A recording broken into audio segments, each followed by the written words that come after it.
The dungeons beneath Shadowmere Palace reeked of despair.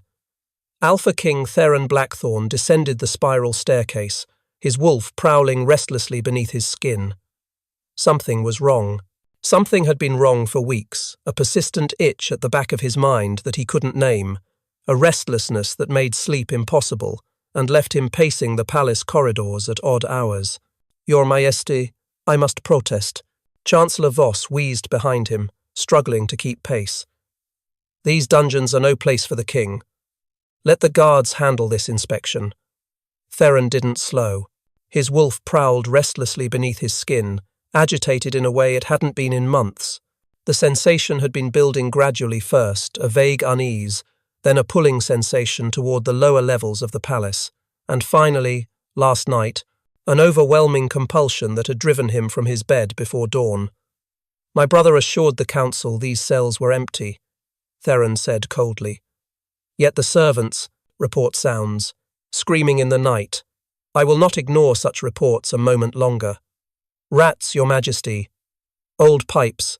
The palace is ancient, and the dungeon levels are prone to—" "Then there's nothing to fear from an inspection." Theron's tone left no room for argument. The Chancellor fell silent, though Theron could hear his elevated heartbeat, smell the acrid tang of anxiety in his sweat. Interesting. Voss had been insistent they delay this inspection, finding excuse after excuse over the past 3 days. That alone had made Theron more determined to investigate immediately. At the bottom of the stairs, iron torches cast dancing shadows across stone walls slick with moisture. The air was thick and stale, heavy with the scent of mildew and something darker. Theron's enhanced vision cut through the gloom easily, cataloguing each cell they passed. Empty, empty, empty. His wolf grew more agitated with each step, claws scraping at the inside of his skin, demanding to be released. The 12th is. Pulling sensation intensified, becoming almost painful in its urgency, until they weren't empty anymore. The scent hit him first, Omega, but buried beneath layers of infection, old blood, and suffering so profound it made his chest ache. Something else, too, something that made his wolf surge forward with such violence that Theron stumbled, catching himself against the wall with a hand that had already begun to shift, claws scraping against stone. "Your Majesty!" Voss reached for him, but Theron snarled, the sound echoing off stone and making the Chancellor stumble backward. "Which cell? Which cell?" His voice had dropped to a growl that was more wolf than man. I don't know what you—" "Which cell?" The Alpha command cracked through the air like a whip, and Theron felt his power roll outward in a wave that made every torch in the corridor flicker. Voss crumpled slightly, his neck bearing in automatic submission. The last one, Your Majesty. But that prisoner is scheduled for execution. Prince Kaelin's orders. You shouldn't—" Theron was already moving, his boots echoing against stone as he raced toward the end of the corridor.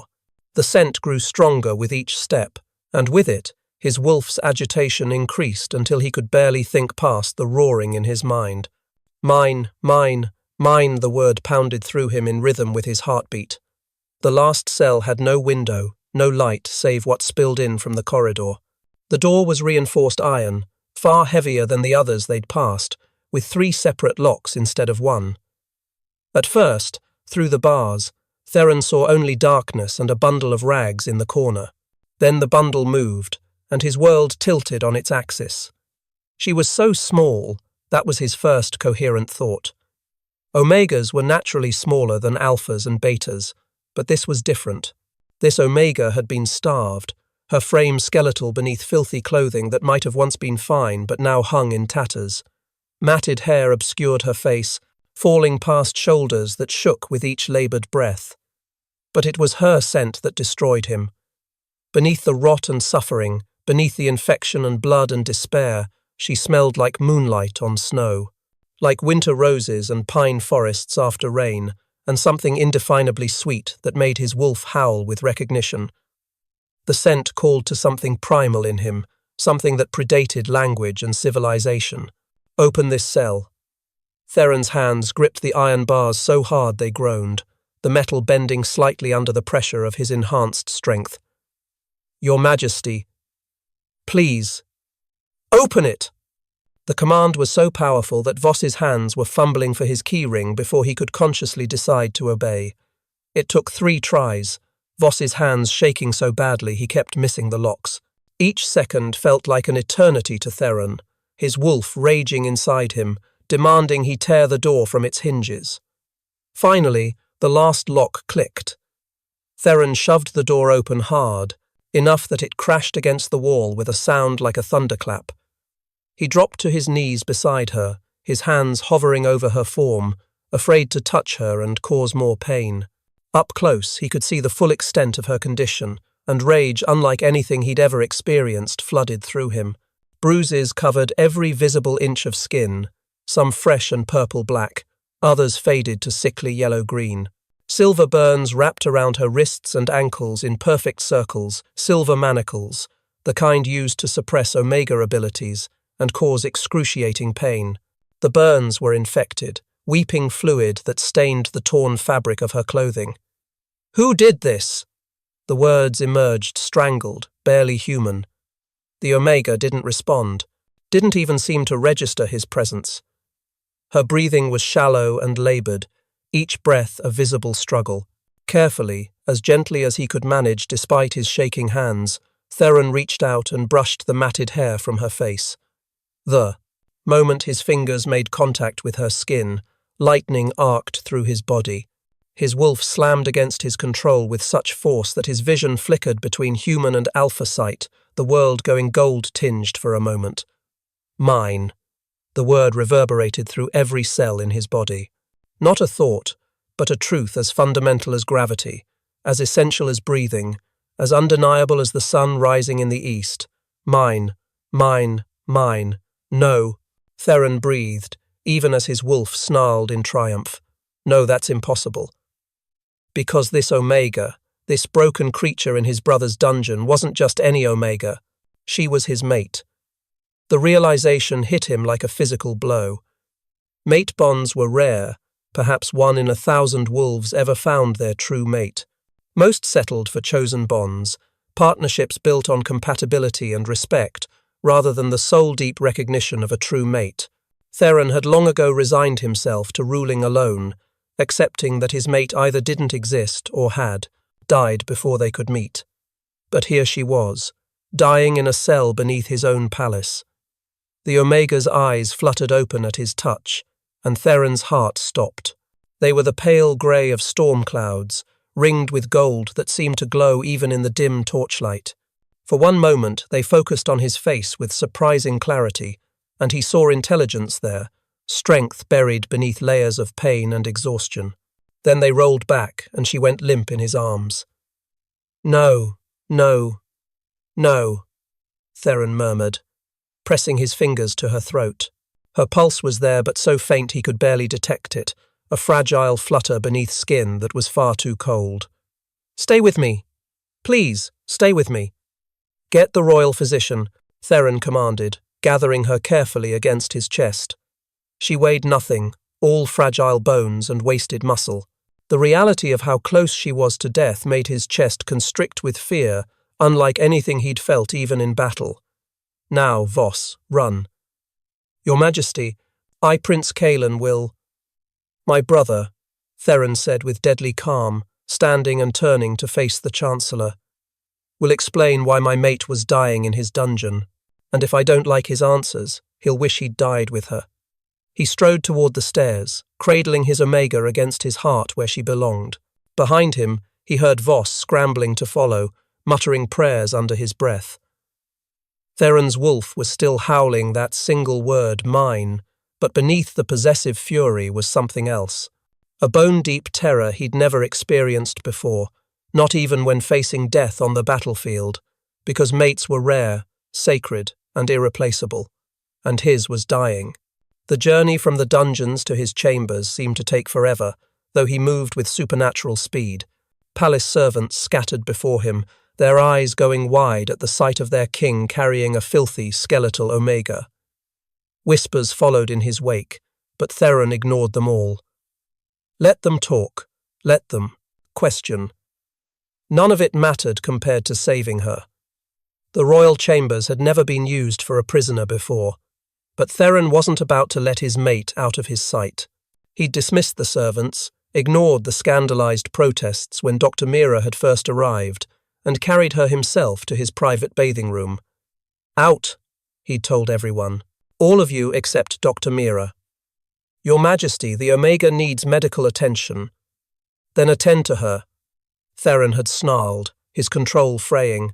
"But do it where I can see you." Dr. Mira, bless her practical soul, had simply rolled up her sleeves and pointed at the large bathing pool. "Fill it with warm water. Not hot, her body temperature is too low for hot water. It could send her into shock. And find me clean linens, honey, and whatever healing herbs are in the greenhouse. Comfrey, calendula, yarrow if you have it." Now, an hour later, Theron sat on the edge of the pool while Dr. Mira cleaned the Omega's wounds with gentle, efficient movements. They'd removed the silver manacles first. Theron had snarled at the angry, weeping burns they'd left behind, perfect circles of destroyed flesh around her wrists and ankles. The physician had cut away the ruined clothing carefully, revealing the full horror of what had been done to her. The full extent of her injuries made his wolf howl for blood, bruises, burns, cuts in various stages of healing, suggesting the abuse had been ongoing for weeks or even months, scars that told a story of systematic torture. Her ribs were visible through paper-thin skin, evidence of prolonged starvation. And worse, much worse, were the jagged, infected wounds on her neck and shoulder where someone had tried to rip out a claiming bite, not just once, multiple times, from the look of the overlapping scars. "Who was she mated to?" Theron asked, his voice barely human. His hands were clenched into fists, so tight his claws had extended, cutting into his own palms. Dr. Mira's jaw tightened, and she was silent for a long moment before answering.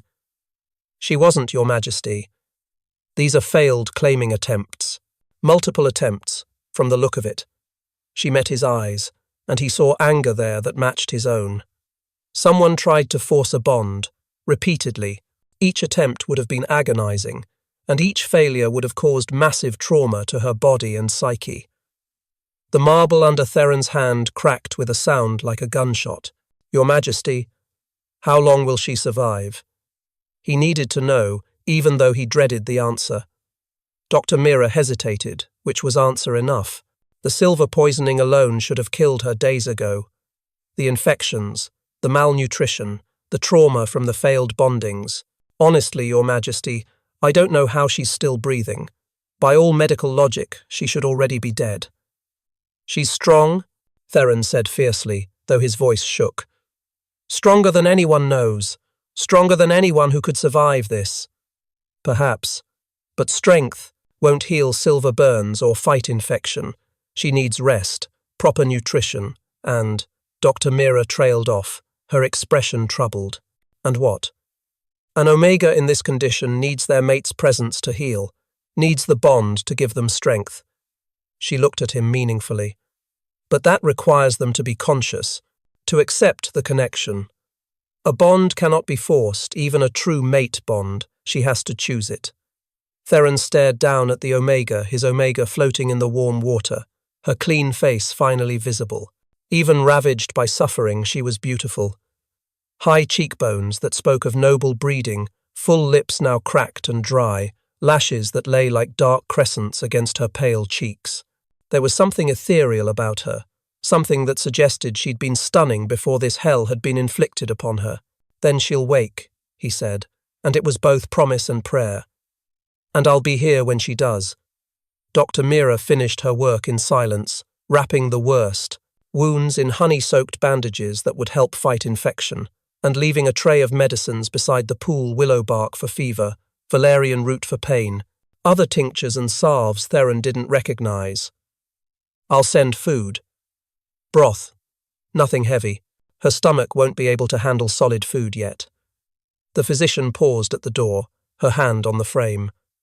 "And Your Majesty? Prince Kalen is outside. He's demanding to speak with you." Every muscle in Theron's body tensed, his wolf surging forward with such violence that he felt his bones begin to shift. "Tell my brother," he said softly, each word dropping like a stone into still water. That if he sets foot in my chambers before I give him leave, I'll tear out his throat, and I won't make it quick. Dr. Mira nodded and slipped out, closing the door quietly behind her. Alone with his mate, Theron let himself truly look at her. His wolf was quieter now, satisfied that she was safe, clean, beginning to heal. But the mate bond thrummed between them, incomplete and painful, like a limb that had been severed and was trying to reconnect. It was a constant ache in his chest, a wrongness that wouldn't be righted until the bond was complete. He could feel her, even unconscious, could sense her pain, her exhaustion, the way her body fought for every breath. The connection was faint, barely there, but it was real, undeniable. "I don't know your name," he murmured, trailing his fingers through the water near her hand, not quite touching. "Don't know where you came from or why my brother had you locked away. But I swear to you, little Omega, you're safe now. You're mine, and I protect what's mine. No one will ever hurt you again." As if in response, her fingers twitched. Her lips parted slightly, and she made a sound small, broken, but undeniably conscious. Theron leaned closer, his heart leaping. "Can you hear me?" Her eyes opened, those storm-grey eyes with their gold rings, and for the first time, they truly focused on him. He watched awareness dawn, watched her take in his face, the bathroom, her own cleaned and bandaged body. Then he watched terror flood her features. She tried to scramble backward, to get away from him, but her weakened body wouldn't cooperate. She only managed to splash water everywhere and reopen one of her shoulder wounds. Fresh blood bloomed in the bath water, a crimson stain spreading through the clear liquid. "Stop!" Theron commanded, using just enough alpha voice to freeze her in place. "You're hurting yourself." She whimpered, the sound cutting through him like a blade, but she stopped moving. Her chest heaved with panicked breaths, and he could smell her fear acrid and overwhelming, filling the room and making his wolf whine in distress. His mate was afraid of him. "I'm not going to hurt you," Theron said, keeping his voice low and gentle despite his wolf's rage at her fear. "You're safe here. No one will touch you again. I swear it on my life, on my crown, on everything I hold sacred." She stared at him, and he saw the exact moment she recognized what he was. Her nostrils flared, catching his scent alpha, powerful, unmated. Her eyes went even wider, her trembling increasing. "Please," she whispered, her voice destroyed by screaming. Each word sounded like it hurt. "Please don't." "Don't what?" "Don't claim me." A tear slipped down her cheek, followed by another. I can't survive another." She dissolved into sobs, her whole body shaking so hard the water sloshed against the sides of the pool. Theron's heart shattered into 1,000 pieces. "Listen to me," he said urgently, desperate to ease her terror. "Whatever happened to you before, whatever someone tried to do that ends now, I am Theron Blackthorn, Alpha King of the Northern Territories. And you, Omega, are my mate." She sucked in a sharp breath, her eyes going wide with shock and something that might have been disbelief. "I felt it the moment I saw you. My wolf knows you. The bond recognizes you." He held her gaze, willing her to see the truth in his words. "But I won't claim you. Not until you're healed. Not until you understand what it means. Not until you choose it. Do you understand? I will never force this bond. The choice is yours, and yours alone. Choose." She echoed the word like she'd never heard it before, like it was a foreign concept she couldn't quite grasp. "Yes, because a true mate bond requires consent from both parties. It cannot be forced, no matter how strong the pull. And I'll wait as long as it takes for you to give me yours. Days, weeks, months, years, I don't care. I'll wait." For a long moment, she simply stared at him, searching his face for deception. Theron remained perfectly still, letting her look, letting her see whatever she needed to see. Slowly, so slowly, her shaking subsided. The terror in her scent mellowed to confusion, then to something that might have been hope, fragile and tentative, but there. "What's your name?" Theron asked softly, gently, as if speaking to a wounded animal. She opened her mouth, then closed it, swallowed hard, wincing at what must have been pain in her throat. Opened it again. "Lyra," she finally whispered. "My name is Lyra."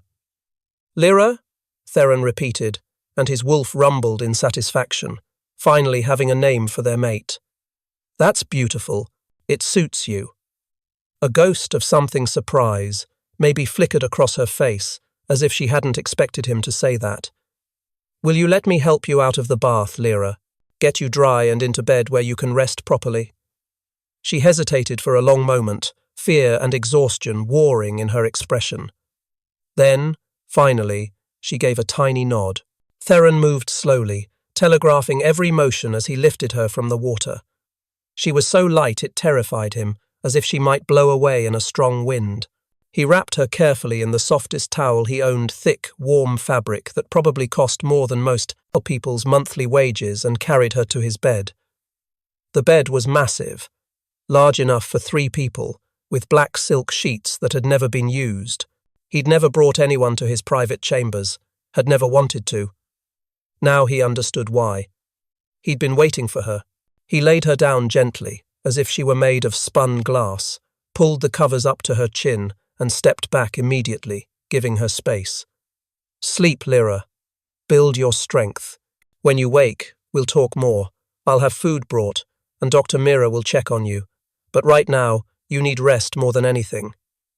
But even as her eyes drifted closed, even as her breathing evened into the rhythms of sleep, Theron saw the silver burns on her wrists begin to blacken at the edges, and he knew with soul-deep certainty that his mate's battle wasn't over. It had barely begun. Lyra woke to softness. For a moment, she couldn't process it. The sensation was so foreign, so removed from her reality of the past months, that her mind rejected it as impossible. Perhaps she was dreaming. Perhaps she'd finally died, and this was whatever came after. But the evidence was undeniable. Silk sheets against her skin, smoother than anything she'd ever felt. A mattress that cradled rather than bruised, conforming to her body's shape. The lingering scent of medicinal herbs and something else, something warm and woodsy and masculine that made her omega purr with contentment. Alpha. Her eyes snapped open, and memory crashed over her like a wave. The dungeon, the king, the impossible words he'd spoken. My mate. Lyra's hand flew to her throat, expecting to find fresh claiming marks, expecting pain and blood, and the beginning of another failed bond that would tear her apart from the inside. But her fingers found only clean bandages, herb-scented and carefully wrapped. "You're awake." She turned her head too sharply, pain lancing through her neck, to find the Alpha King sitting in a chair beside the bed. Not on the bed, she noticed immediately. Not close enough to touch without permission, but near enough that she could see his face clearly in the morning light streaming through tall windows. He was devastatingly handsome, even more so than she'd registered yesterday through her haze of pain and fear. Strong jaw covered with dark stubble that suggested he hadn't slept, sharp cheekbones that gave him an aristocratic look, dark hair that fell across his forehead in a way that should have softened his features but somehow didn't. His eyes were the gold of aged whiskey, wolf-bright and fixed on her with unsettling intensity. There were dark circles under those eyes, evidence that he'd kept watch over her all night. "I brought food," he said, gesturing to a tray on the bedside table.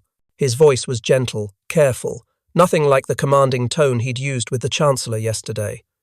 "Dr. Mira said to start with broth, but I had the cooks prepare options. In case you wanted something else. I wasn't sure what you liked." Lyra stared at the tray, her mind struggling to comprehend what she was seeing. There were 3 bowls of different broths, clear, herb-flecked, and rich with vegetables. Soft bread that looked freshly baked. Honey in a small crystal dish. Sliced fruit arranged in careful patterns. More food than she'd seen in months, all of it looking and smelling like it came from a royal kitchen rather than a prison.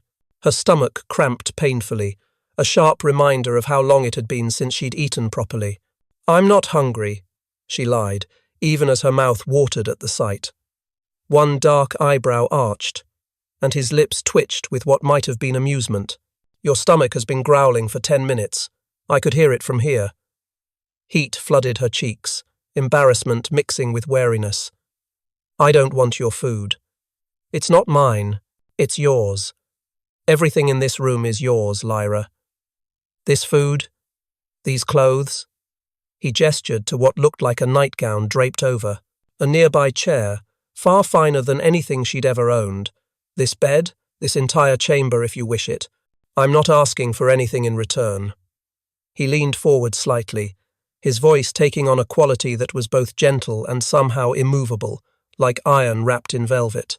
Lyra, I meant what I said last night. You're safe here. That includes being safe from starvation. Refusing to eat won't protect you from me, because you don't need protection from me. But it will hurt you, and I've seen enough of you being hurt to last several lifetimes. She wanted to argue, wanted to maintain some shred of pride or defiance. Wanted to prove she wasn't weak, wasn't helpless, wasn't the broken thing Kaelin had made her. But the smell of the broth was overwhelming, and her body's needs were overriding her mind's resistance. Her hand crept toward the tray almost against her will. Theron noticed but didn't move, didn't react except for the slight relaxation of his shoulders. He waited, patient, and still, while she lifted a bowl with shaking hands and brought it to her lips. The first sip made her moan involuntarily. Rich, savory, warm in a way that spread through her chest like liquid sunlight. She could taste chicken, herbs she couldn't name, vegetables cooked until they were melt in your mouth soft. It was the most delicious thing she'd ever tasted, or perhaps everything tasted better when you'd been starving for months. She took another sip, then another, drinking until the bowl was half empty, before she forced herself to slow down. Her stomach was already protesting the sudden influx of food, cramping and churning despite her hunger. Dr. Mira warned me, Theron said conversationally, as if they were discussing weather rather than her near starvation. Said your stomach needs time to adjust. Too much too fast will make you sick. But she also said you could eat small amounts throughout the day. I can bring more in an hour, and again after that. As many times as you need. Lyra lowered the bowl, frustrated tears pricking her eyes. She was still so hungry, but she knew he was right. Her stomach was already protesting. Why? The word burst out before she could stop it, raw and desperate. Why are you doing this? Why are you being kind to me? Because you're my mate. You don't know me. Don't know anything about me except that you found me in a dungeon. She clutched the bowl tighter, her knuckles white against the ceramic. I could be a criminal, a traitor. I could deserve everything that was done to me. For all you know, your brother was justified in. Stop. The alpha command in his voice made her jaw snap shut automatically, and she flinched. But then his expression softened, and he leaned back, deliberately making himself less threatening, giving her space. I apologize. I shouldn't have used my voice on you. But Lyra, listen to me very carefully. There is nothing you could have done to deserve what was done to you. Nothing. I don't care. If you committed every crime in the kingdom, no one deserves to be tortured, starved, and subjected to forced bonding attempts. She laughed bitterly, the sound harsh and broken. You sound very certain. I am certain. Because I've seen your wounds. His jaw tightened, and she saw his hands clench briefly before he deliberately relaxed them. The silver burns, the starvation, the failed claiming marks on your neck and shoulder. Someone tried to force a bond on you, Lyra, tried multiple times, from the look of it. And each time it failed, each time your body rejected the false bond, you would have experienced agony beyond description. That's not punishment for a crime, that's torture, pure and simple. Lyra flinched, and Theron's expression immediately shifted to regret. I'm sorry, he said quietly, and she could hear the genuine remorse in his voice. I know this is too much too fast. You just woke up, you're still weak and in pain, and here I am interrogating you about trauma. You probably want to forget. That was thoughtless of me. I'll never forget, Lyra whispered, staring down at the bowl in her hands. Every moment is burned into my memory. The pain, the fear, the way he kept saying it would work if I just stopped fighting, if I just accepted it. But I couldn't. My body wouldn't let me. It knew he was wrong, that the bond was wrong, and it fought even when I was too weak to fight anymore. No, Theron agreed softly. You'll never forget. The mind doesn't work that way. But maybe, eventually, the memories won't be so sharp. Maybe you won't have to relive them every moment. That's what I hope for you, at least. Silence fell between them, not quite comfortable, but not hostile either. Lyra forced herself to take another small sip of broth while Theron sat perfectly still, clearly trying not to spook her. It should have worked. His stillness, his careful distance, his gentle words, they should have made her feel safer. Instead, her wrists began to burn. At first, she thought it was her imagination, or phantom pain from the silver manacles that had circled them for so long. But the burning intensified rapidly, spreading up her arms in lines of fire that made her gasp and nearly drop the bowl. Theron was on his feet instantly, moving with supernatural speed. "What's wrong, Lyra? Talk to me." "My wrists," she managed through gritted teeth, pulling back the sleeves of the sleeping shirt someone had dressed her in. "The bandages, Doctor. Mira had wrapped so carefully the night before, were soaked through with something dark and viscous, and she could see the fabric beginning to darken with what looked like black ink spreading outward. Theron went pale, all the colour draining from his face. "That's not normal healing, that's—" He stopped himself, but Lyra saw the flash of fear in his eyes, quickly suppressed. "What?" she demanded, her own fear spiking. "What is it? Tell me." Instead of answering, he moved to the door and yanked it open with enough force that it crashed against the wall. "Mira, I need you here now." The royal physician must have been close, perhaps sleeping in a nearby guest room, because she appeared within seconds, her medical bag already in hand, and her hair dishevelled from sleep. She took one look at Lyra's wrists and swore creatively, words that would make a sailor blush. "I need fresh water, clean linens." She hesitated, glancing at Theron. "Your Majesty, I need to examine her properly. It would be better if—" "No." Theron's voice was flat, brooking no argument. "I'm not leaving her." "Your Majesty, the Omega needs privacy." "The Omega needs her mate," Theron countered, and Lyra felt something flutter in her chest at the possessive certainty in his voice. "The bond is already forming, whether we've completed it or not. Being separated from me right now, especially when she's in distress, will only make her condition worse. You know this, Mira. You're the one who told me that mate bonds are protective, that my presence helps her heal." Dr. Mira looked at Lyra, her expression serious but not unkind. "Is that acceptable to you, having His Majesty remain in the room while I examine you?" Lyra wanted to say no, wanted to demand he leave, to have space and privacy, to process everything happening to her body and mind.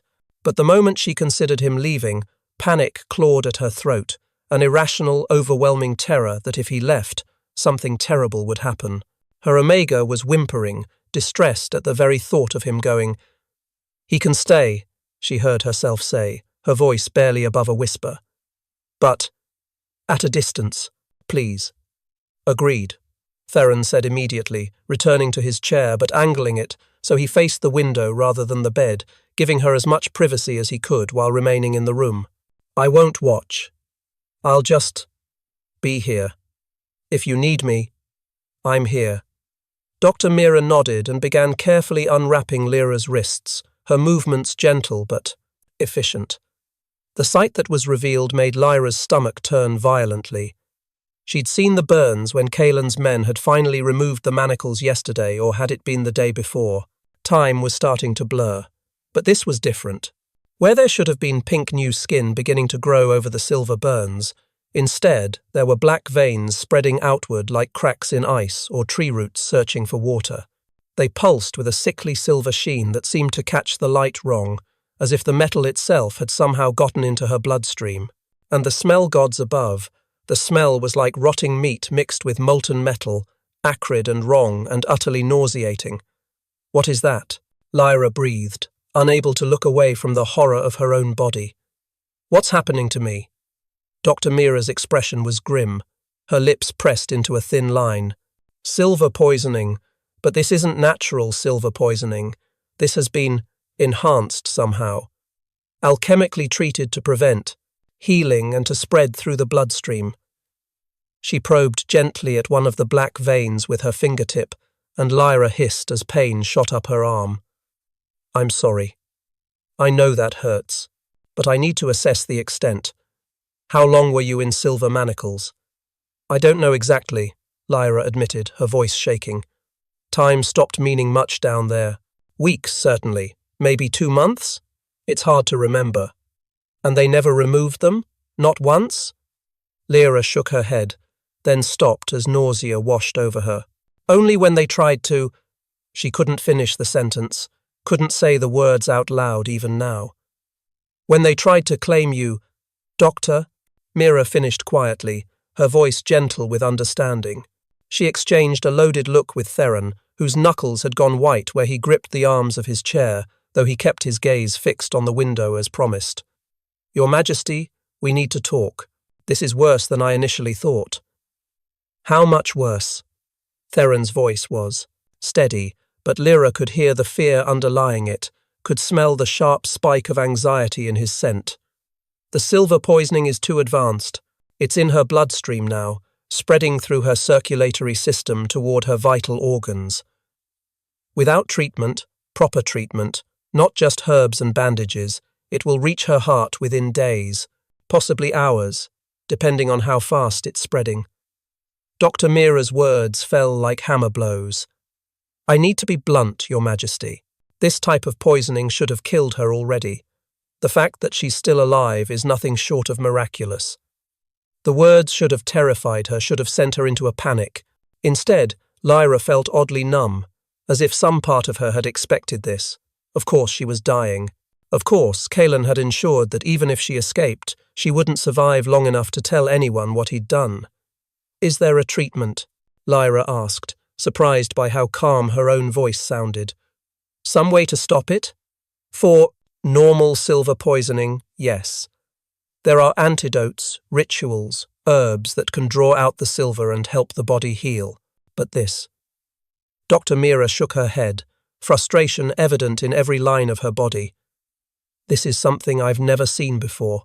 The formula has been specifically designed not just to poison, but to resist healing. I need to examine those manacles you mentioned, Your Majesty. Need to find out exactly what compounds were used and how they were alchemically treated. Otherwise, I'm essentially working blind, and I can't guarantee any treatment will work. They're still in my brother's dungeon, Theron said, his voice barely controlled, each word forced out through what sounded like gritted teeth. I'll have them brought up immediately, within the hour.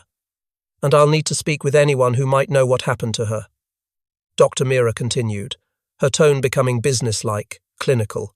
How she ended up in that cell, who ordered her imprisonment, what they were trying to accomplish.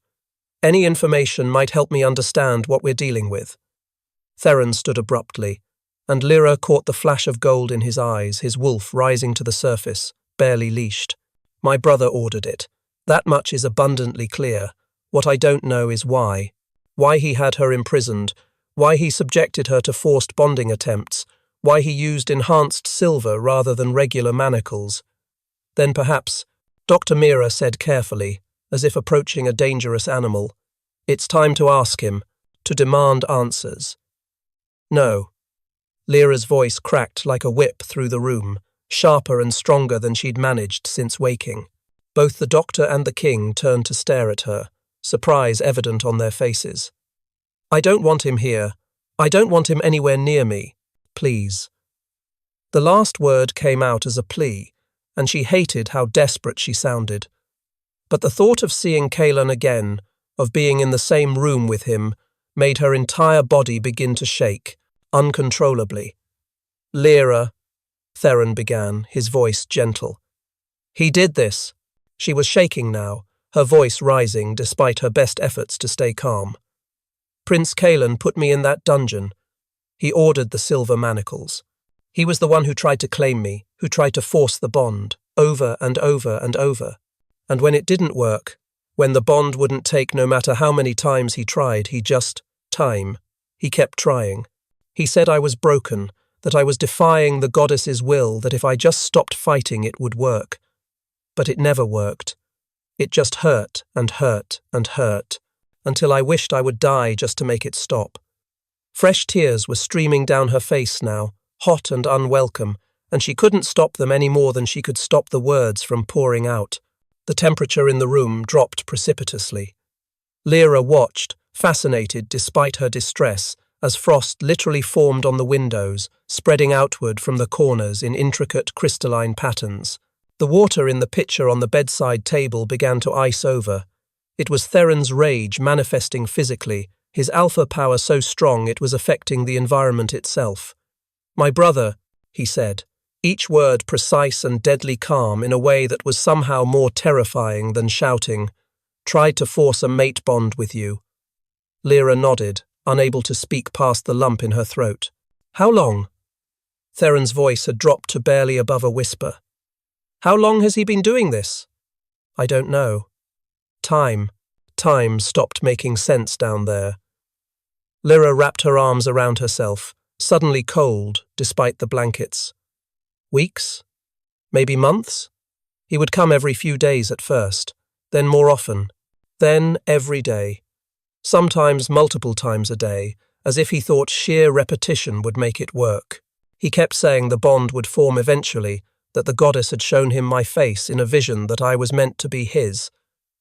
"But you're not his mate," Theron said, "and it wasn't a question. The bond wouldn't form because you're mine." "Yes," Lyra whispered, looking up at him and seeing the absolute certainty in his golden eyes. "I would have felt it if I was his mate. The bond would have formed, even against my will. Even if I didn't want it, my body would have recognized him if he was truly my mate. But it didn't. It rejected him every time, and it destroyed me a little more with each attempt." Dr. Mira was shaking her head slowly, her expression troubled. She moved to sit on the edge of the bed, her hand hovering near Lyra's, as if wanting to offer comfort but unsure if touch would be welcome. "Multiple failed claiming attempts should have killed you. The trauma alone, never mind the silver poisoning and the malnutrition and everything else. The body and mind can only take so much, but you're alive. Weak, yes, but alive. That suggests something very unusual is happening here." "What do you mean?" Lyra asked warily. "Mate bonds are protective by nature." "Doctor," Mira explained, her tone taking on a lecturing quality, as if she were teaching rather than just explaining. "They give strength to both parties, but especially to Omegas, who are generally more vulnerable physically. The bond shares resources, energy, healing ability, even life force in extreme circumstances.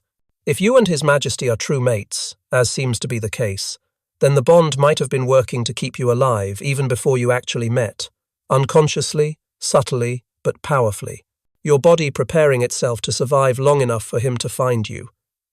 "That's impossible," Lyra protested weakly, even though something in her recognized the truth of it. There had been moments in the dungeon, moments when she should have died, when her body had clung to life for no reason she could understand. "So is surviving what you've survived?" "Doctor?" Mira countered gently. Lyra looked at Theron, who was watching her with an intensity that made her skin prickle with awareness. "Is that true? Can bonds work that way?" "I don't know," he admitted, and she appreciated his honesty. "Mate bonds are rare enough that most of the knowledge about them is legend and hearsay rather than documented fact. The bonded pairs who do exist tend to be very private about the details of their connection. But I do know this." He took a step closer to the bed, then stopped, as if remembering his promise to maintain distance. "I felt you before I saw you. My wolf has been agitated for weeks, maybe even months, restless in a way it's never been, pulling me toward the lower levels of the palace without knowing why. I thought I was going mad. If the bond was forming even before we met, if it was trying to guide me to you, trying to ensure I found you before it was too late." He trailed off, his jaw tight with emotion. "Then I was dying slowly in a cell while you paced outside, unable to find me." Lyra finished bitterly, the irony of it hitting her like a physical blow. They'd been so close, separated by mere stone and iron, and yet it had taken so long for him to find her. "No," Theron said fiercely, moving closer despite his earlier promise, close enough that she could feel the heat radiating from his body. "Then you were surviving impossibly, your body and soul holding on with supernatural strength, while I hunted for you with every resource at my disposal. Your Omega knew I was coming. It knew to hold on just a little longer." His hand moved as if to touch her face, then stopped midway, hovering in the air between them. Through the incomplete bond, Lyra could feel his desire to comfort her, warring with his determination not to touch without explicit permission. Slowly, hesitantly, she reached up and closed the distance, pressing her cheek into his palm. The relief that flooded through the bond was overwhelming, making them both gasp. Theron's other hand came up to cup her other cheek, cradling her face with infinite gentleness.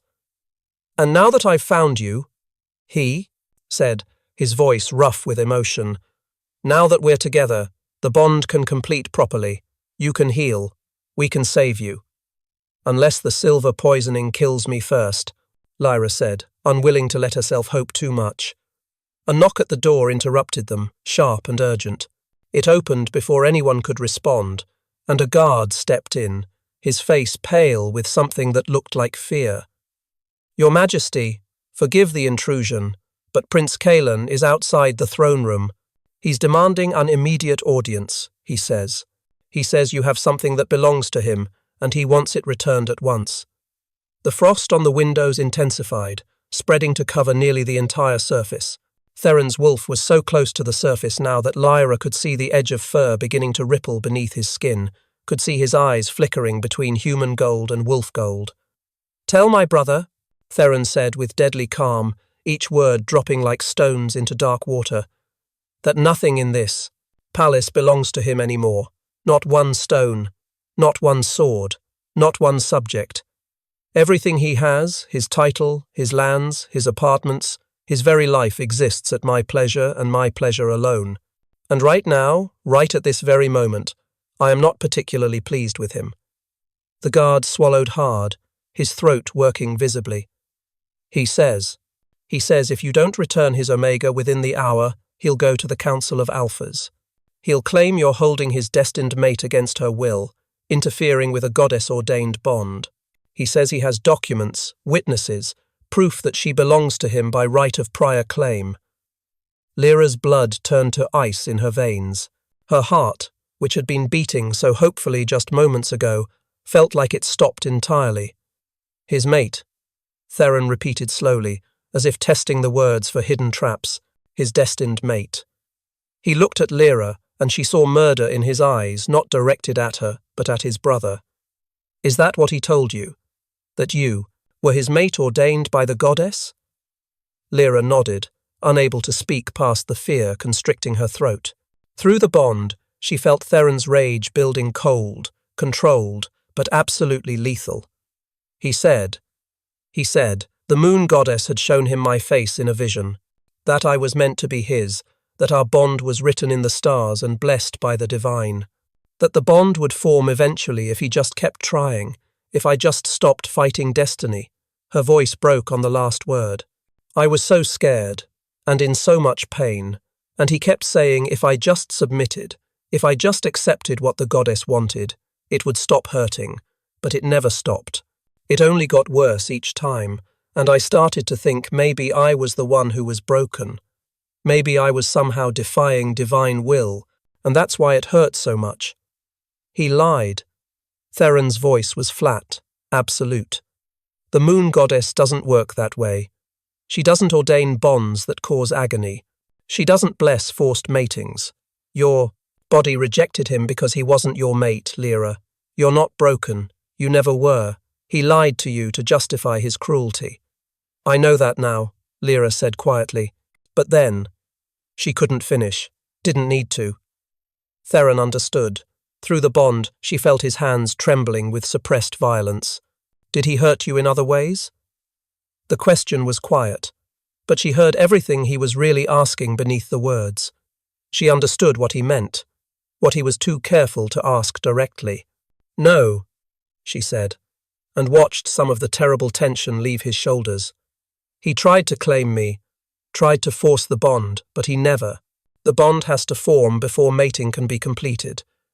Since the bond wouldn't take, since my body kept rejecting him, he couldn't complete the mating. I think that made him even more furious. He wanted to own me completely, but my body wouldn't allow it. Her cheeks burned with humiliation at having to explain this, at having to discuss her body's most intimate responses with near strangers. But they needed to understand what had happened. Dr. Mira cleared her throat delicately. Your Majesty, we need to make a decision. And quickly. If Prince Kalen takes this to the Council of Alphas, if he presents evidence of a prior claim— There is no prior claim, Theron snarled, his composure cracking for the first time. He tortured her. That's not a claim, that's a crime. Let him go to the council.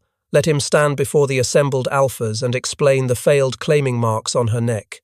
Let him explain the silver poisoning, the starvation, and the months of systematic abuse. Let him try to justify calling that a goddess-blessed bond. He stopped abruptly, his head whipping toward Lyra, his nostrils flaring as if scenting the air. Your scent. Lyra, your scent is changing. Lyra looked down at her arms, following his gaze. The black veins had spread significantly since Dr. Mira had unwrapped the bandages. They were past her elbows. Now, creeping steadily toward her shoulders, pulsing with that sickly silver sheen that made her stomach turn, and she could feel it now, a wrongness spreading through her body like ice in her veins, foreign and invasive and terrifying. Dr. Mira? Her voice came out small, frightened, all her earlier bravado evaporating in the face of visible proof of her dying body. The physician was already moving with swift efficiency, pressing her fingers to Lyra's neck to check her pulse, then her wrist, listening to her heartbeat through some kind of tube she pulled from her medical bag.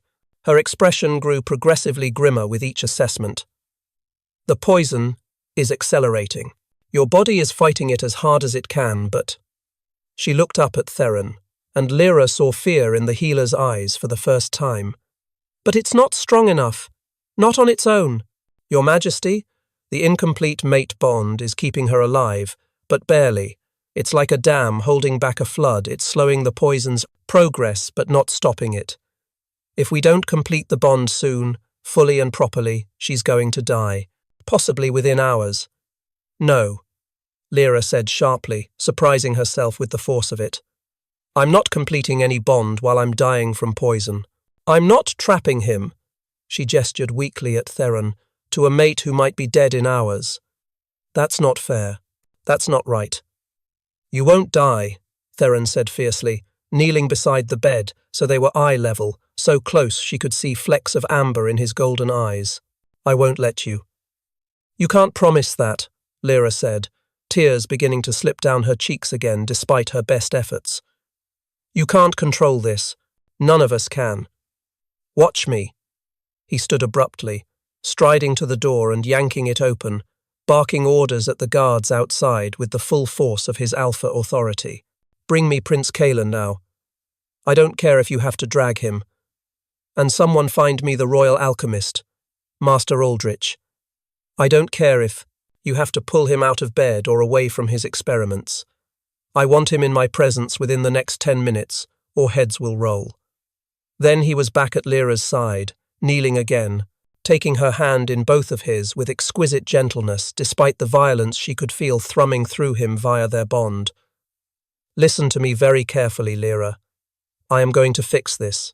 I'm going to find out exactly what poison they used, exactly how it was made, and I'm going to find a way to cure you, but I need you to fight. I need you to hold on long enough for me to save you. Can you do that? Can you be as strong now as you were in that dungeon? Why? The question came out as a whisper. We just met. You don't owe me anything. You could let me die and find another mate, someone who isn't broken and poisoned and— Stop. His hands tightened on hers, not painfully, but firmly, grounding. Stop saying things like that. You're not broken, and I don't want another mate. I want you. I've waited my entire life for you without even knowing it. My wolf has been searching for you across years and miles and kingdoms. And now that I've found you, Now that I finally know what my soul has been aching for all this time, do you really think I'm going to let you go without a fight? Do you really think I'm going to let some alchemical poison steal you from me?" His hand hovered near hers, trembling slightly with restrained emotion, asking permission even now.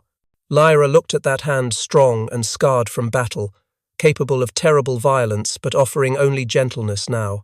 Then she looked at his face, saw the desperate sincerity there, the golden wolf gleaming in his eyes that recognized her on some primal level she couldn't deny or explain. Slowly, hesitantly, she placed her poisoned hand in his. The moment their skin made full contact, electricity arced between them, bright and hot and undeniable. The incomplete bond surged forward like a living thing, and Lyra gasped as she felt his emotions flood through the connection in an overwhelming wave. Rage at his brother so intense it made her dizzy. Terror for her safety, bone-deep and all-consuming. Determination to save her absolute and unshakable. And underneath it all, woven through everything else like golden thread through dark fabric, a fierce, possessive love that took her breath away. He barely knew her, had met her less than a day ago, and yet he loved her with an intensity that defied logic or reason. "I feel you," she whispered in wonder, her eyes wide with shock and awe. "I can feel everything, your anger, your fear, your everything." "And I feel you," Theron said, his thumb stroking gently over her knuckles, careful of the black veins spreading beneath her skin. "Your pain, your fear, your exhaustion and suffering. But also your strength, Lyra. Gods above and below, you're so strong. Stronger than anyone I've ever met. Stronger than warriors who fought in 100 battles. You survived months of torture that would have broken most people in days. You're the strongest person I know." "I don't feel strong," Lyra admitted, her voice barely above a whisper. "I feel like I'm dying." "You're not," Theron said, and through the bond she felt his absolute conviction, his refusal to accept any other outcome. "I won't let you. I'll tear apart this entire kingdom if that's what it takes. I'll hunt down every alchemist, every healer, every wise woman in the realm. I'll make deals with forces I shouldn't even know exist. Whatever it takes, Lyra. Whatever it takes."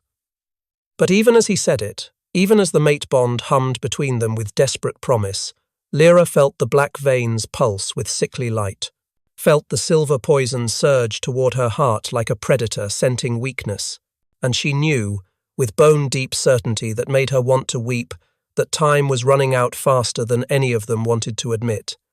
Prince Kaelan Blackthorn had never looked more like his older brother than he did in that moment, and that resemblance made Theron's wolf howl for blood. They had the same dark hair, though Kaelan wore his shorter, more precisely groomed. The same strong build, though Kaelan was slightly smaller, his muscles more for show than practical strength.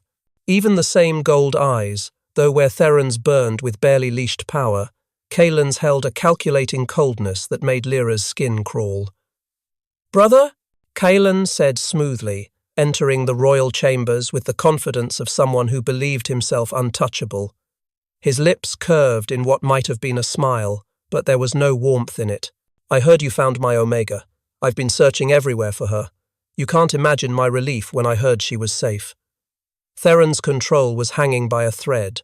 He stood between Kaelan and the bed where Lyra lay, Dr. Mira hovering protectively over her, and concentrated on not shifting and tearing his brother's throat out right here in his own chambers. "Your Omega," Theron repeated, his voice dangerously soft, the calm before a lethal storm. "Interesting claim, considering she's not marked with your scent, not bonded to you, not bearing any sign of belonging to you except the torture marks you left on her body." Kaelan had the audacity to look offended, his expression shifting to one of wounded innocence. "Torture. Brother, is that what she told you? Please." She's confused, traumatized from her time in captivity. "I was trying to help her by locking her in a dungeon?" Theron's voice rose slightly, his control slipping. "By protecting her?" Kaelan's voice took on a passionate quality, as if he genuinely believed what he was saying, from herself and from others who would exploit her condition. "She doesn't understand, Theron. She doesn't see the bigger picture. Her condition, Theron said slowly, dangerously, being that she's an Omega? That's what required imprisonment and torture? Her designation? Being that she's a valuable Omega, Kaelin corrected, moving slightly closer. Theron's warning growl made him stop, hands raising in a placating gesture. Come now, brother. You've been king for 3 years. In that time, how many unclaimed, fertile Omegas have you personally encountered in our territory? Theron's jaw clenched so hard he heard his teeth grind. The answer was none, and they both knew it. Omegas were rare, perhaps 1 in every 100 wolves, and fertile Omegas of bonding age even more so. Most were claimed within days of their first heat, snapped up by eager alphas or taken by their own pack members. Finding an unmated Omega was almost unheard of. Finding one who was compatible as a true mate was meant to be once in a lifetime. So you imprisoned her, Theron said flatly. Tortured her with enhanced silver, tried repeatedly to force a bond that clearly wasn't meant to be. All because Omegas are rare and you wanted to own one. All because she's mine, Kaelin said, and for the first time, real emotion flickered across his face. Possessiveness, hunger, something dark and twisted. I found her first, Theron. I recognized her scent, felt my wolf respond to her. By all rights of discovery, by ancient pack law, she belongs to me. There are no rights of discovery when it comes to mates, Theron roared, his alpha power rolling through the room in a wave that made the windows rattle and the flames in the fireplace leap higher. Mate bonds aren't about who finds someone first, who sees them and decides they want them. They're about compatibility, recognition, the will of the moon goddess herself. And the goddess clearly didn't choose you for her, or the bond would have formed. Behind Theron, he heard Lyra make a small, pained sound. His wolf surged protectively, wanting to go to her, to comfort her, but he couldn't turn his back on Kaelin. Not when his brother's eyes had taken on that calculating gleam that meant he was planning something. And you think the goddess chose you? Kaelin laughed, the sound bitter and sharp. You. Who's been king for 3 years without finding a mate? You, who's been so obsessed with duty and honor and ruling justly that you've never even looked at an Omega twice. You, who's been married to this kingdom and nothing else? No, brother. She was meant for me. I felt it the moment I saw her. My wolf recognized her. The bond would have formed if she'd just stopped fighting it, stopped resisting destiny. Except she wasn't resisting destiny, Dr. Mira interjected, her voice cold with professional disapproval. She was resisting you. Her body was rejecting a false bond because you aren't her mate. You never were. You know nothing, Kaelin began, but Theron cut him off. If she was meant for you, Theron said with deadly calm, then why wouldn't the bond form? Why did every claiming attempt nearly kill her? Mate bonds are supposed to bring strength, healing, completion, not agony, not trauma, not slow death. Because she fought it, Kaelin said, as if this was obvious, as if it explained everything. Omegas in her situation, rescued from difficult circumstances, uncertain of their future, they often resist out of fear, even when it's in their best interest to accept the bond. It's well documented. With time, with proper guidance and consistent effort, she would have accepted. The bond would have formed. We would have been happy. With torture and silver poisoning, you mean, Theron said flatly. That's your idea of guidance? That's how you convince someone to love you? I never. Kaelin stopped himself, and Theron saw the moment his brother realized he'd revealed too much. The silver was necessary, for everyone's safety, not just my own. Explain. The command in Theron's voice was absolute. She's not just any Omega, Theron. Surely you've noticed by now. She's... Kaelin hesitated, clearly weighing how much to reveal, calculating which truths would serve him best. She has abilities, dangerous ones that she doesn't understand or control. The silver was the only way to suppress them safely. What kind of abilities? Doctor, Mira asked sharply, her healer's instincts clearly piqued. Kaelin's gaze shifted to the physician, then back to Theron. That's classified information. Council business. I'm not authorized to discuss it with. I am the king, Theron said quietly, and there was something in his voice that made even Kaelin take a step back. I am the alpha of all alphas, the ruler of these territories, the final authority on everything that happens within these borders. There is no information classified above my clearance. There is no council business that is not ultimately my business. So I'll ask you again, brother, and this time you'll answer fully and truthfully. What abilities does Lyra have that required silver poisoning and torture to suppress? The two brothers stared at each other, a battle of wills playing out in the charged silence. Finally, Kaelin's shoulders sagged slightly in what might have been resignation or defeat. Fine, he said, crossing his arms defensively. She's a healer, but not the normal kind that works with herbs and poultices and prayer. She can heal with touch, with energy that flows directly from her body into others. I've seen her close wounds that should have been fatal, cure infections that should have killed within hours, even bring someone back from the edge of death itself. It's a rare gift, one that hasn't been seen in Omegas for generations. Some say it hasn't been seen since the ancient times, before the kingdoms were divided. Theron's heart stuttered, then began racing. He looked back at Lyra, saw her staring at Kaelin with an expression of betrayal and resignation, as if she'd known this was coming. You told me it was evil, she whispered, her voice raw with old pain. You said my gift was unnatural, wrong, a perversion of the goddess's will.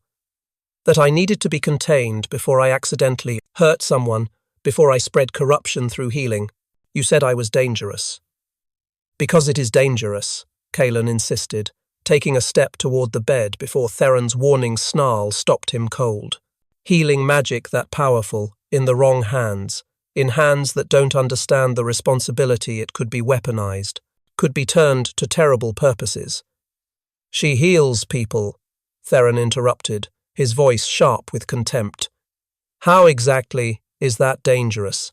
How is closing wounds and curing illness a weapon? Because healing magic can also harm, if the wielder knows how, Kaelin said, and there was something almost fanatical in his expression now, a true believer explaining self-evident truths to the unenlightened. The same power that knits tissue can tear it apart. The same energy that cures infection can spread it. The same gift that restarts a heart can stop it. Healing magic is about controlling the body's processes, and that control can be used for good or ill. She doesn't understand that. She doesn't know how to control her gift, doesn't comprehend the full scope of what she's capable of. I was trying to teach her, to help her master it before she accidentally killed someone in an attempt to help them. By torturing her, Theron said. By suppressing the power until she was ready to learn proper control, Kaelin corrected. The silver was necessary. It's the only substance that can reliably suppress magical abilities without killing the wielder. Yes, it's painful, but it's a necessary pain. Like setting a broken bone, it hurts, but it's required for proper healing. Liar, Lyra said, and her voice was stronger now, filled with a fury that made her grey eyes flash silver. You didn't want to teach me control. You wanted to control me. To use my gift for yourself, to make yourself indispensable to the kingdom by having a personal healer who could cure anything. That's why you tried to force the bond so you'd have permanent, unbreakable access to my power. Kaelin's expression darkened, a flash of something ugly crossing his features before he smoothed it away. I wanted to protect you. You wanted to own me. Lyra tried to sit up, and Dr. Mira quickly moved to support her shoulders, helping her into a more upright position. You said if I bonded with you, if I became your mate, you'd keep me safe from those who would exploit my powers. But you were the one exploiting them. You were the one who wanted to use me as a tool, a weapon, a resource to be mined until there was nothing left. She stopped abruptly, her hand flying to her mouth as if she'd said too much, revealed something she'd meant to keep hidden. Theron moved closer to the bed, his attention fully on Lyra now despite the dangerous presence of his brother in the room. What did he make you do? Lyra, what did he force you to use your gift for? She shook her head, fresh tears streaming down her face. I can't. If I tell you, If anyone finds out what I did, no one will hurt you, Theron promised, and he poured every ounce of sincerity he possessed through the bond, letting her feel his absolute conviction. I swear it on my life, on my crown, on everything I hold sacred. Whatever you've done, whatever he forced you to do, you're under my protection now. Nothing and no one will touch you. She healed the southern rebels, Kaelan said flatly, and Lyra flinched as if struck. After we captured them following the border skirmishes last spring, after I explicitly ordered their execution as traitors to the crown, she used her gift to save enemy combatants, prolonging a war that should have ended, and when I found out, you locked her in a dungeon and tried to claim her against her will. Theron finished, his voice hollow with realization. And when that didn't work, when the bond refused to form, you poisoned her with enhanced silver to ensure she couldn't escape or use her powers to save herself. Kaelan's jaw tightened, but he didn't deny it, couldn't deny it, not with the evidence literally dying in front of them. She committed treason against the crown, he said instead, his voice taking on a self-righteous quality. She aided enemies of the kingdom, saved lives that should have been forfeit. That's a capital offense, Theron. You know the law as well as I do. She saved lives, Theron corrected, his voice dropping to a dangerous growl. She's a healer. That's what healers do, they heal. They don't discriminate based on politics or borders or which side someone fights for. She followed her calling, her goddess-given gift, and you punished her for having compassion, for seeing wounded people as people rather than just enemies to be eliminated. She's naive, Kaelan spat. She doesn't understand war, doesn't comprehend the larger strategic picture. No, Theron interrupted, his voice hard as iron. You're the one who doesn't understand. You don't understand that healing is sacred, that life is sacred, that trying to twist a gift for good into a weapon for war makes you the monster in this situation, not her. He took a step toward his brother, and Kaelan instinctively backed up, finally showing a flicker of fear. You're not her king, Kaelan. I am. And I'm telling you now, unequivocally and finally, Lyra is under my protection. She's my mate, recognized by my wolf and by the bond forming between us. You have no claim to her. You never did. Your so-called prior claim is based on torture and false imprisonment, which means it's not a claim at all. It's a crime. The council won't see it that way, Kaelan said, but his voice shook slightly. I have documents, witnesses, evidence of my claim. They'll support me. The council will see whatever I tell them to see. I'm the Alpha King, Kaelan. I don't answer to the council, they answer to me. Their authority exists because I allow it, because a wise king surrounds himself with advisors. But make no mistake, if the council tries to come between me and my mate, I will dissolve it entirely and rule by absolute decree. Is that clear? Even if it means war? Kaelan asked quietly, and there was something calculating in his expression again. Because that's what you're risking here, brother. The rebels Lyra healed are still out there, still fighting against crown authority. If it becomes known that the king's mate aided them, if the other packs learn that you're protecting someone who committed treason, then I'll deal with the political fallout, Theron said. I'll explain the situation. Make them understand that a healer following their calling isn't the same as a warrior choosing sides.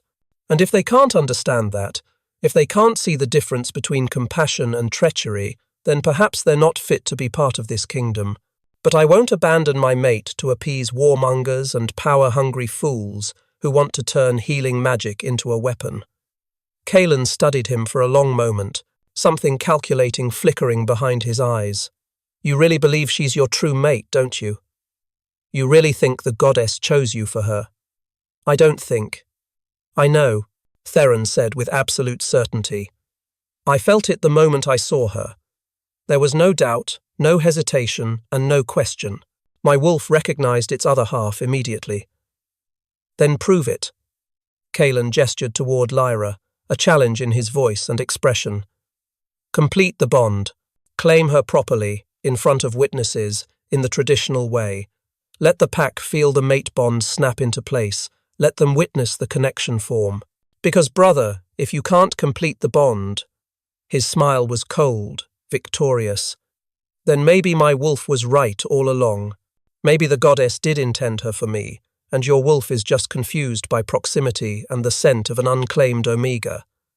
Theron's hands clenched into fists, claws extending slightly, because Kaelan had just backed him into a corner with the political skill of a master manipulator.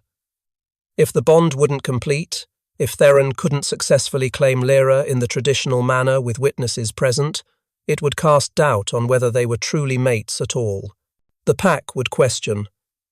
The council would question, and that would give Kaelan grounds to challenge the bond, to argue that his claim was legitimate after all, that Theron was simply trying to take what rightfully belonged to his brother. But completing a mate bond required two willing participants, required trust, acceptance, and readiness, required the Omega to choose, freely and without coercion, to accept the Alpha's claim. And Lyra was still terrified, still traumatized, still dying from poison that was spreading through her veins even as they argued. She was in no condition to make such a choice, and even if she was, Theron refused to pressure her, refused to become like his brother, using necessity and circumstance to force her into something she might not be ready for. "Get out," Theron said softly, his voice deadly calm. "Brother, I have a right." "Get out!" The Alpha command crashed through the room like a physical force, so powerful that every piece of glass in the chamber cracked, vases shattered, the mirror above the wash basin spider-webbed. Even the windows developed fracture lines spreading outward from the corners. Kaelan staggered backward, his wolf forced into submission by the sheer overwhelming power of Theron's dominance. His neck bared involuntarily, his body going into automatic submit posture despite his conscious resistance. But as he reached the door, as the guards moved to escort him out, Kaelan turned back. His expression was a mixture of submission and triumph, fear and satisfaction. "You have until the full moon, brother," he said, his voice still shaking from the force of the command but steady enough to deliver his threat. 3 days. If the bond isn't completed by then, properly and with appropriate witnesses, I'm taking this but to the Council of Alphas. I'll present my evidence, my documents, and my witnesses, and I will claim what's mine. The goddess gave her to me first. You're just too stubborn to see it." He left, the door slamming behind him with enough force to rattle the remaining intact glass in the frames. Silence fell over the room, broken only by Lyra's laboured breathing and the crackling of the fire in the hearth that had somehow survived the Alpha Command's destruction. 3 days, Dr. Mira said finally, her voice quiet but urgent. "Your Majesty, in 3 days, given the rate at which the silver poisoning is spreading, she'll be dead. The poison will have reached her heart. There won't be a bond to complete because there won't be an Omega to claim." "No," Theron said fiercely, turning back to Lyra. "She won't die. I won't let that happen." He moved to the bed, kneeling beside it so they were eye level. "Do you understand what just happened?" "Your brother gave us an ultimatum," Lyra said, hollowly, her voice flat and resigned. "Complete the bond in 3 days or lose me to him. Die fighting the bond or die completing it. Either way, I die or he wins." "No," Theron said. "That's not what happened. What happened is my brother revealed himself as the manipulative, power-hungry fool he is. He admitted to torture, to attempted forced bonding, to using a mate claim as justification for imprisonment and abuse. That's treason, Lyra. High treason against a member of the royal household and against your true mate. I can have him executed for what he's done to you." "But you won't," Lyra said, and it wasn't a question. "Why do you say that?" "Because he's your brother. Blood, family. And because executing a prince without overwhelming public support would cause political chaos, maybe even civil war." She met his eyes, and he saw understanding there that went beyond her years. "I'm not worth that. One Omega isn't worth tearing apart a kingdom." "You're worth everything, Theron," said fiercely, taking her hand despite the black veins spreading beneath her skin. "Don't you understand that yet? You're not just any Omega. You're not just a person in need of rescue or a political problem to be solved. You're my mate, the other half of my soul, the person I've been searching for my entire life, without even knowing it. The reason my wolf has been restless and unsatisfied, despite having everything a king could want: land, power, wealth, respect. None of it mattered because you weren't there. And now that I've found you, now that I finally understand what's been missing, do you really think I'm going to let you go without a fight?" "Pretty words," Lyra said bitterly, though through the bond he could feel that part of her wanted desperately to believe him. "But they won't save me from the poison, won't make completing the bond safe, won't change the fact that we're trapped between two impossible choices." She gasped suddenly, her hand flying to her chest. The black veins were spreading faster now, visible beneath the collar of her sleeping shirt, creeping up her neck toward her face and down her chest toward her heart. The progression was accelerating. "Dr. Mira," Theron barked, fear making his voice sharp. The physician was already moving, pulling out instruments and vials from her ever-present medical bag. The confrontation with Prince Kalen triggered a stress response.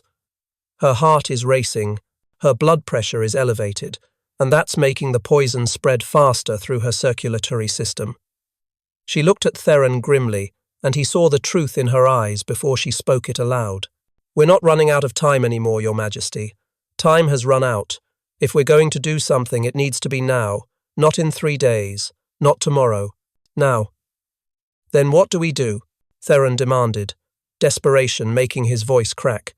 "There has to be something, some treatment, some ritual, some—" "We complete the bond," Lyra said quietly, her voice cutting through his rising panic. Everyone turned to stare at her. "It's the only thing that might work, isn't it?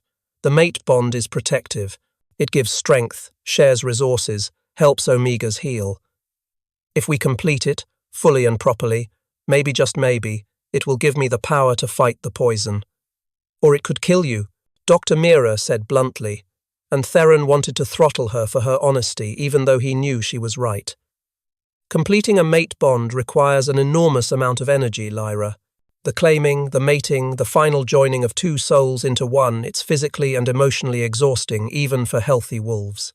In your weakened state, with the poison already in your system and spreading, the strain of completing the bond might be too much.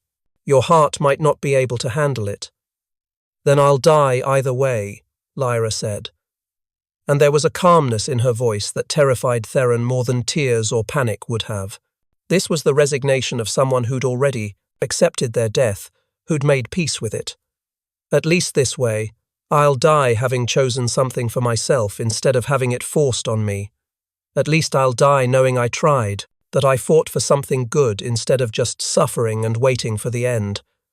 Theron felt like his heart was being torn in two, like his chest was being split open and his soul was being ripped out. "Lyra, I can't ask you to do this. Can't ask you to risk your life on a gamble that might not work. Can't ask you to trust me, to let me claim you, when we barely know each other and you're terrified and—" "I'm sure," Lyra interrupted, and she reached out with a trembling hand to touch his face. Her fingertips were ice-cold against his skin. "I felt it too, you know. When you found me in that cell, when you touched me for the first time, my Omega recognized you even through all the pain and fear and suffering. Even when I didn't understand what was happening, when I thought I was hallucinating from the poison, some part of me knew. You're mine as much as I'm yours. The bond is real, Theron. I feel it every time you're near, every time you look at me, and I'd rather die trying to complete it than live knowing I was too afraid to even try. But there isn't time to argue," Lyra said, and her voice was getting weaker now, fading. "You heard Dr. Mira.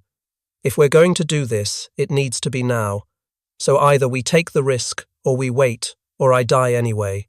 Those are our only options." "There has to be another way," Theron said desperately, even though he knew there wasn't. "We fight the poison first.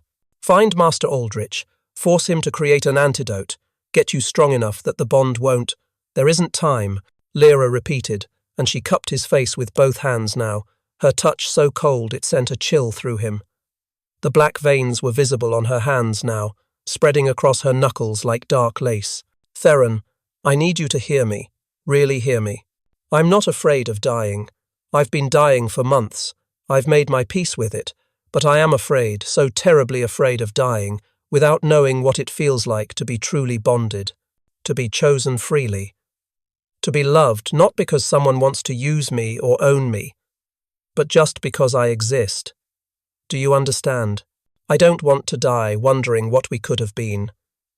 You are loved, Theron said roughly, his own eyes burning with tears he refused to let fall. I love you, Lyra. I've loved you since the moment I saw you, and I know that sounds impossible. I know it defies logic and reason, and everything we're supposed to understand about how feelings develop. But it's true.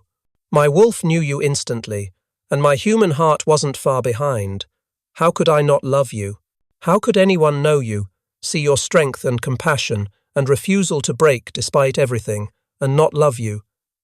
Then love me enough to let me choose this, Lyra said, and her voice was barely above a whisper now. Love me. Enough to complete the bond before I lose the strength to accept it. Love me enough to give me this one choice, this one moment of agency before the end comes. She leaned forward, and he met her halfway, their foreheads touching in the traditional gesture of trust and connection. Through the bond, Theron felt her determination, her fear, her desperate hope that this might work, felt her love for him fragile and new but undeniably real, growing despite the impossible circumstances. And he felt the poison, cold and invasive, spreading through her with horrifying speed. Dr. Mira cleared her throat. Your Majesty, if you're going to do this, I need to explain the process. The mate bond completes in 3 stages, and all 3 must be completed for the bond to fully form and provide maximum protective benefits. Tell me, Theron said, not taking his eyes off Lyra. First is the claiming bite. You mark her neck, she marks yours in return. That creates the initial connection, the foundation of the bond. Second is the mating itself, the physical consummation that deepens and solidifies the connection. And third is the recognition ceremony, where the pack witnesses and acknowledges the bond publicly, making it official and unbreakable under pack law. We can skip the ceremony, Theron said immediately. If it's a choice between completing it publicly or saving her life, there's no choice at all. No, you can't skip it, Dr. Mira corrected gently, but firmly. Not if you want to protect her from Prince Kaelin's challenge. A bond that's only partially completed, that hasn't been witnessed and accepted by the pack, isn't fully legitimate in the eyes of the council or pack law.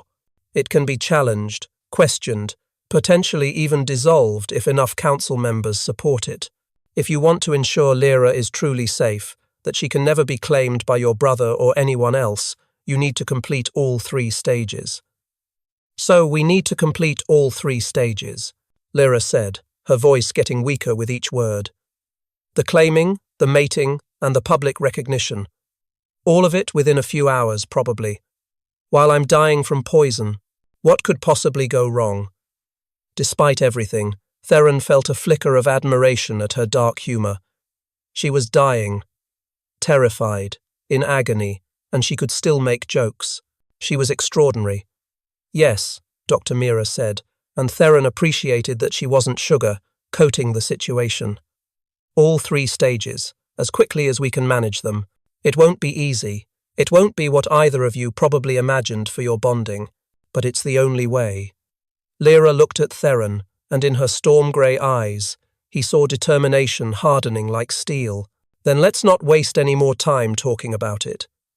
She reached for him, pulling him closer, and tilted her head to expose her neck in the ancient gesture of submission and trust. Claim me, Alpha. Make me yours before it's too late. Show me what it feels like to be chosen. And then, her voice broke slightly, then whatever happens, at least I'll die knowing I was loved. And Theron, staring at his brave, beautiful dying mate, made the hardest decision of his life. He let his wolf rise to the surface, felt his canines extend and his eyes shift to full alpha gold. Let the bond surge between them, incomplete and desperate but so achingly real, and lowered his mouth to her throat. Mine! He growled against her skin, and felt her shiver. Yours, she breathed back, her hands coming up to tangle in his hair. Always yours. and the claiming began.